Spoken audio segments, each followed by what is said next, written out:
今日はですね、アメリカのトランプ大統領が12日にですね、アメリカのですね、薬の価格ですね、薬価引き下げについてですね、約 30% から 80% ぐらい薬価が安くなるであろうという重要な大統領令に署名するだろうということを予告されました。これについて解説したいと思うんですけれども、トランプ大統領就任以来ですね、トランプ関税をはじめとするですね、様々な改革、イーロン・マスクを起用した同時だったりとかですね、政府の無駄削減についてですね、長い間ずっと取り組んできているわけなんですけれども、実はこの薬価引き下げに関してはですね、アメリカの製薬業の協会とかとですね、バチバチにやり合って、実は第一次トランプ政権の時もですね、チャレンジしたんですけれども、そちらの方に裁判になって、裁判所の命令が下ってですね、この大統領令無効になってしまったわけですけれども、今回様々な準備をしてですね、薬価のですね、引き下げに取り組んでいくということで、彼が批判の対象にしているのはですね、同じような薬なのにアメリカでは何十%も高いような国の薬価があると。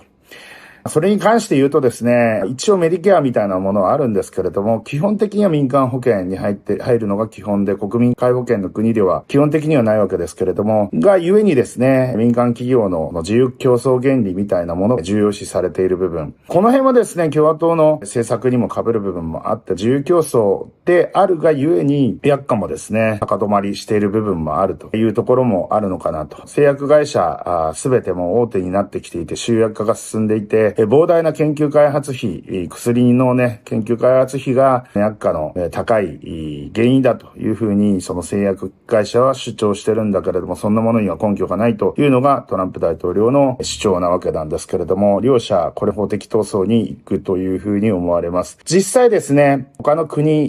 においては、例えば国民皆保険の日本についてはですね、厚生労働省がですね、薬価を決めて、こちらの方がですね、適正な価格であるということをですね、考慮しながら薬価を決めていってる側面もあるので、不当に高いというようなことはなかなか起こりづらい。アメリカ行くと医療費高いっていうイメージ多分あると思うんですけれども、大抵のね、普通の人たちは民間保険に入っていて、それで保険料が下りるんで、それでもなんとかやっていけるみたいなところは多分あるんだと思いますけれども、公的保険でカバーされてるがゆえにですね、処方薬に関して言うとですね、法外に高いみたいなものはなかなかないと。一部ですね、分子標的薬だったりとか、最先端のですね、開発、製造にですね、例えば、微生物を使ったりとかですね、あるいは生体を使ったりとかしなきゃいけないような薬あったりすると、こういったものはですね、本当に何百万何千万の世界になったりするんですが、一般的なお薬に関して言うとですね、特許は切れてるジェネリックは特にそうなんですけれども、非常に価格は抑えられてるが、その辺もアメリカは値段が高いというのがですね、トランプ大統領の主張なわけですけれども、これを是正するための大統領令に署名をするというのが今回の重大発表だと。世の中を変えてしまうかもしれないっていうような、